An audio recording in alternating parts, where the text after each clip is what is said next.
এই তিন ধরনের মানুষের সাথে জীবনে কখনো মিশবেন না। কারা জানেন ভাই? যারা স্বার্থপর, যারা স্বার্থের জন্য আপনার সাথে বন্ধুত্ব রাখতে আসে, তাদের না মেশাই অনেক ভালো। তাদের সাথে বেশি রিলেশন স্থাপন করতে যাবেন না, কারণ এই সব স্বার্থপর মানুষেরা হচ্ছে সুযোগ সন্ধানী। এরা স্বার্থ ফুরিয়ে গেলে আপনাকে মাঝপথে একা ফেলে দিয়ে পালাবে। যারা একটা সময় নিজের থেকে চলে গেছে ভাই, তারা যদি দ্বিতীয়বার আপনার কাছে ফিরে আসে, আপনার সাথে বন্ধুত্ব রাখতে আসে, একটু ভেবেচিন্তে তার সাথে মেশার চেষ্টা করবেন, কারণ এরা হচ্ছে সুযোগ সন্ধানী। এরা অর্থের জন্য আপনার সাথে রিলেশন রাখতে আসে, এরা কোনো না কোনো সুযোগের জন্য আসে, আপনার সাথে সম্পর্ক রাখতে আসে। আর যারা সুযোগ সন্ধানী, যারা স্বার্থপর, তাদের তো জীবনে কখনোই বিশ্বাস করা উচিত নয়।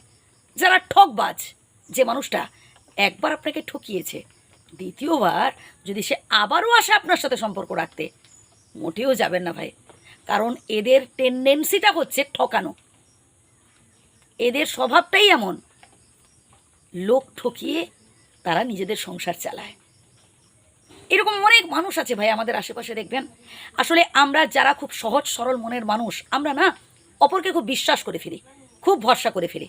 বন্ধু, যত বেশি আপনি নিজেকে গুরুত্বহীন ভেবে অপরকে বেশি বিশ্বাস করতে যাবেন, তত বেশি দেখবেন লোকে আপনার সাথে বিশ্বাসঘাতকতা করবে।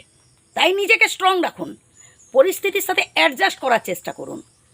জীবনে দুঃখ কষ্ট এলে ভেঙে পড়বেন না, বা নিজেকে অসহায় ভাববেন না, বা ভাববেন না যে মনে হয় আমি আর মাথা তুলে দাঁড়াতে পারবো না, এটাও ভাববেন না। দেখুন, এই জীবনটা হচ্ছে না চড়াই উতরাইয়ের মতো, আপ ডাউন আছে। জীবনে কখনো সুখ আসবে, কখনো দুঃখ আসবে।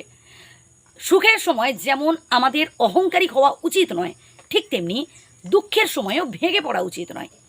বিধাতা দু পয়সা দিয়েছেন, আপনি সেই সুযোগটা পেয়েছেন যে প্রচুর উপার্জন করতে পারছেন, বিধাতা আশীর্বাদ দিয়েছেন, বেশ ভালো কথা। কিন্তু এতে অহংকারী হবেন না যে আমার প্রচুর টাকা আছে, আমার বিশাল অট্টালিকা আছে, আমার ছেলেমেয়ে সবাই চাকরি বাকরি পেয়ে গেছে, আমার হাজব্যান্ডের প্রচুর টাকা, আমিও চাকরি করি, আমি কাউকে ডর করি না, এমনটা ভাববেন না।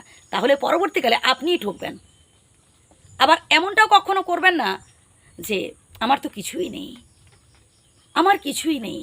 অনেকে এমনটা করি, মানে সব কিছু আছে, টাকা পয়সা বাড়ি গাড়ি সবটাই আছে, তবুও আমরা খালি বলি যে এটা আমার নেই, ওটা আমার নয়। আমরা সবসময় ভাবি আর কি, দিয়ে অপরের সাথে তুলনা করতে থাকি, টেনশান করতে থাকি, ক্ষোভ প্রকাশ করি।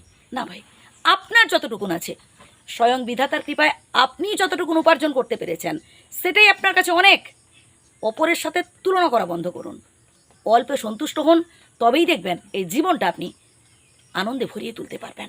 ভালো থাকবেন, সুস্থ থাকবেন। ধন্যবাদ।